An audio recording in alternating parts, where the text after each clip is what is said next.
He's going to drop out. I think he's going to endorse Trump. So even though, Benny, like you and I may disagree on many policy positions, Sure.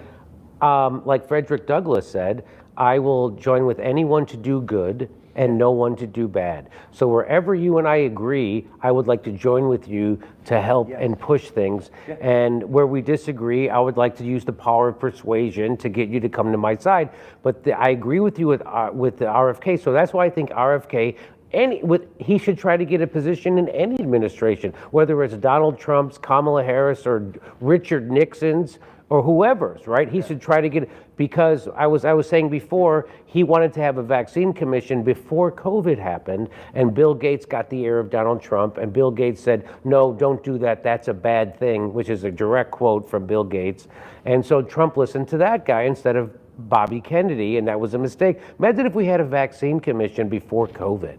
Imagine how that would have changed everything, right? It would have changed everything. So I really hope that no matter who the administration is, if it's Kamala Harris, it'll never be Bobby Kennedy, but Trump has a chance to bring Bobby Kennedy in. So there's that sliver of a chance. So I hope it happens. I don't think Bobby Kennedy's going to endorse a Republican, but the Democrats have so screwed over Bobby.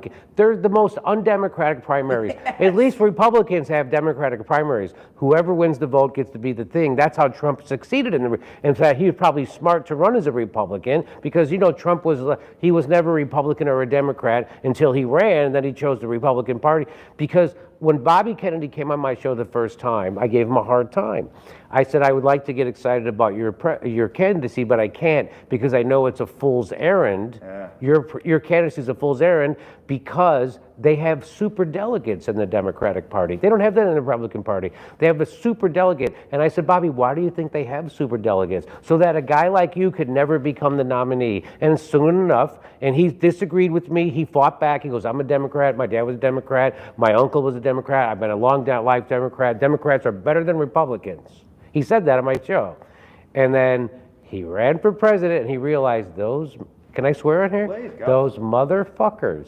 They're the most anti-democratic Democrats in the history of the world. And so now it's to the point where people believe that he might endorse Donald Trump.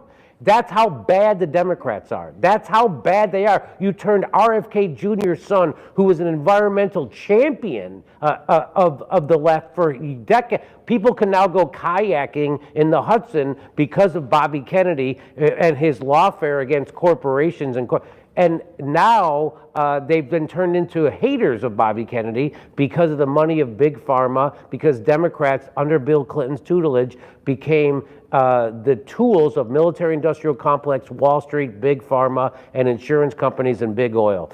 So if you remember, I don't know if you remember, maybe you're too young to remember this, but when Bill Clinton became president, he did a thing called the Democratic Leadership Council, the DLC, with Al Gore.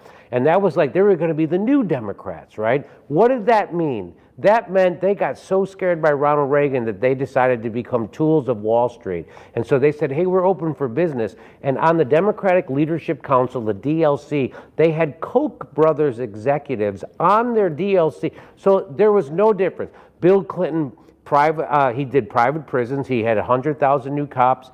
He bankrupted unions by doing NAFTA. That was the beauty of Trump. The first time he was against the WTO treaty, right? And he did that, which the Democrats were for it. Barack Obama's out there campaigning for and Trump was against it. That was great, right? So because NAFTA cut the legs out from underneath the unions for a generation, they still haven't recovered. So he did that. He privatized prisons. He gutted welfare. At the same time, he imprisoned all those people with Joe Biden's crime bill, and then he was ready to privatize Social Security. After he deregulated Wall Street, he took away Glass-Steagall, which led to the crashing of Wall Street within 10 years. And he was going to privatize Social Security, except because he had a secret deal, according to Thomas Frank. He had a secret deal with Newt Gingrich to privatize Social Security, but what stopped it was the blowjob from Monica Lewinsky. Story broke the night before he was going to announce that. So he didn't have any political capital left anymore to do that. So we owe a blowjob to still having Social Security, which I'm a big fan of Social Security. I'm a big fan of a mix